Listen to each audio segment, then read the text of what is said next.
Hello CLAT aspirants. आजकल सभी यही बोल रहे हैं आप लोगों को कि मॉक्स दो मॉक्स दो मॉक्स दो। बट क्या सिर्फ मॉक्स देना क्लैट को क्रैक करने के लिए इनफ है? राइट? तो आंसर है नो, एब्सोल्युटली नॉट।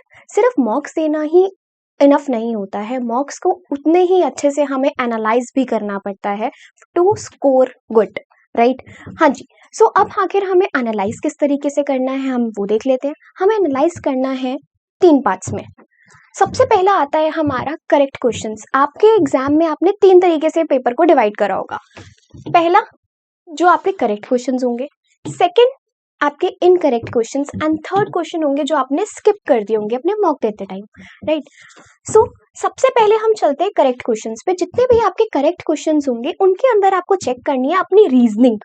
क्या जिस तरीके से आपने उनको कैंसिल करा है, जिस तरीके से आपने आंसर्स मार्क करे, क्या वो उसी तरीके से है जिस तरीके से आपके एग्जामिनर ने उसकी एक्सप्लेनेशन दी है?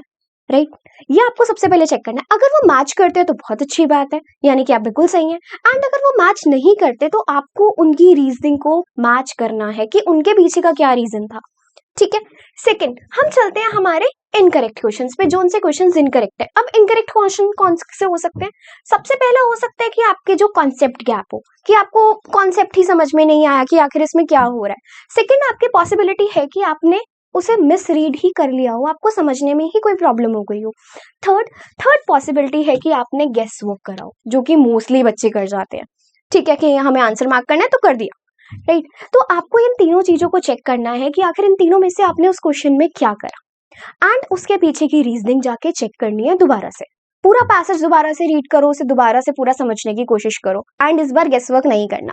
थर्ड, जो क्वेश्चंस आपने स्किप करे, अब स्किप करने के पीछे भी हमारे पास रीजन हो सकते हैं कि क्या वो आपको जेन्युइनली टफ लगा, जो बिल्कुल समझ में ही नहीं आया, या फिर आपके पास टाइम का इशू था, आपके पास टाइम ही नहीं बचा एंड में उसको चेक करने का। राइट? तो ऐसे क्वेश्चंस को आपने जाके दोबारा से सॉल्व करना है, बट विद टाइमर। आप अपने टाइम के अकॉर्डिंगली अपने टाइमर के साथ उन क्वेश्चंस को दोबारा से अटेम्प्ट करेंगे। अगर आप अपने मॉक को इन तीनों सेक्शंस में डिवाइड करके चलेंगे तो आपको अपने मार्क्स धीरे धीरे इंक्रीज होते हुए अपने आप दिखेंगे। आपकी एक्यूरेसी भी मेंटेन हो जाएगी और आपके मार्क्स भी इंक्रीज हो जाएंगे।